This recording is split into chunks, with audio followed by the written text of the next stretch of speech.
myself, I will admit. Not purposely, but I've done things wrong. But this is what the end result is.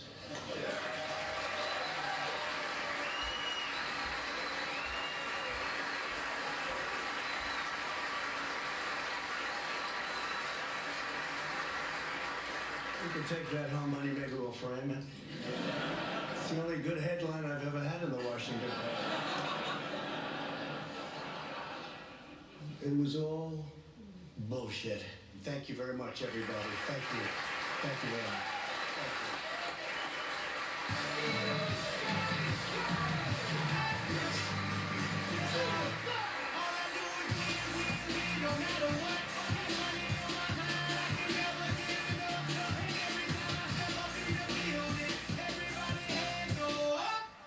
You could just see how happy he was.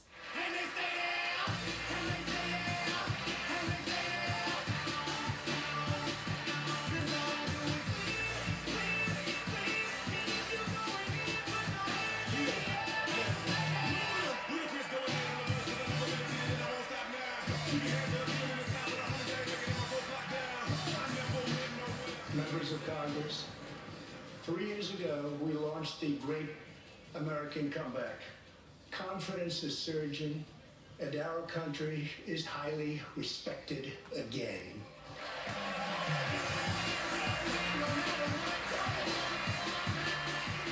But everybody knew that really the trial was still out. The real trial is Election Day, November 2020. And my fellow Americans, the best is yet to come. Thank you, God bless you, and God bless America. Thank you very much.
Is shaping up to be a really good year for the president.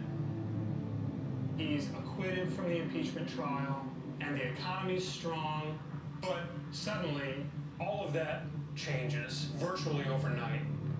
The World Health Organization tonight has raised its risk assessment of coronavirus to very high as clusters of the disease appear in more and more countries. The CDC said yesterday that they believe it's inevitable that the virus will spread in the United States, and it's not a question of if, but when. Do you agree with that assessment? Well, I don't think it's inevitable. It probably will. It possibly will. It could be at a very small level, or it could be at a larger level. Whatever happens, we're totally prepared.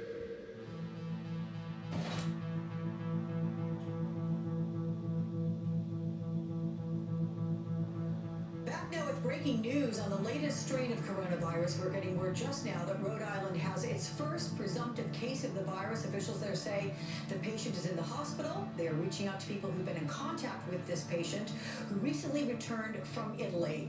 The American health industry knew that COVID-19 was coming, but the president did not take it seriously.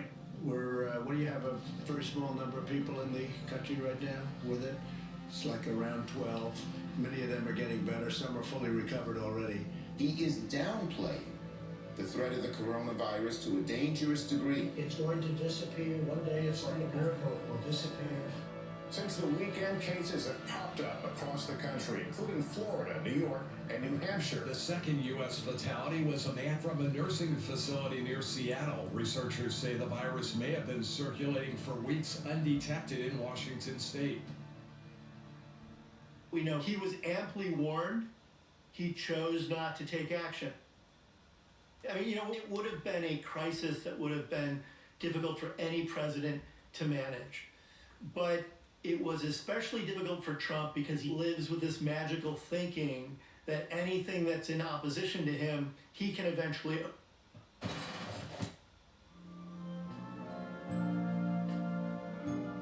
The message we've chosen today was delivered on January 25th, 1987. It is entitled, Positive Thinking Works Wonders. Here is Dr. Norman Vincent Peale. Positive thinking works wonders. No longer negatively defeated, hopeful, optimistic, victorious. Donald Trump, for decades, has been obsessed with a book called The Power of Positive Thinking, written by self-help guru Norman Vincent Peale. And this has been, in many ways, Trump's roadmap to life. The greatest speaker I think I've ever witnessed was Dr. Norman Vincent Peale.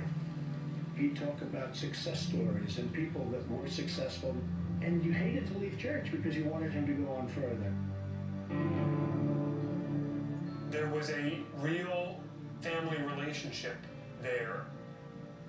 In fact, they grew so close that Peale wound up officiating Donald Trump's first wedding. And a key precept of that book is essentially, if you believe that nothing bad is happening to you, then nothing bad is happening to you. That is so central to understanding the Trump psyche. One of my people came up to me and said, Mr. President, they tried to beat you on Russia, Russia, Russia. That didn't work out too well. They couldn't do it. They tried the impeachment hoax. That was not a perfect conversation. They tried anything. They tried it over and over. They've been doing it since you got in. It's all turning. They lost. It's all turning. Think of it. Think of it. And this is their new hoax. I had a meeting with him in the Oval Office in March. He comes in and he's like, should we shake hands? He's like, yeah, what can I get from you? Come on. And he comes in and gives me a big handshake. I mean, it was almost like a joke. Medical staff across the country have been warning of dire shortages of protective equipment. Well, this is a war zone. We're trying to keep our head above water and not drown. The Department of Homeland Security, we had written the playbook on how to handle a nationwide pandemic. We built this very elaborate system to lead every single piece of the response, from health to security to safety, so that the U.S. government would be able to spring into action like that and protect the American people. We need these ventilators now. If I don't have the ventilators in 14 days, people die. We've already got the biggest epidemic on Earth, more than 7,000 people dead. There's now a Navy hospital ship docked in the Hudson River, another 1,000 beds. Those playbooks were on the shelf in 2019 at the end of the year. The president threw out the playbook on day one.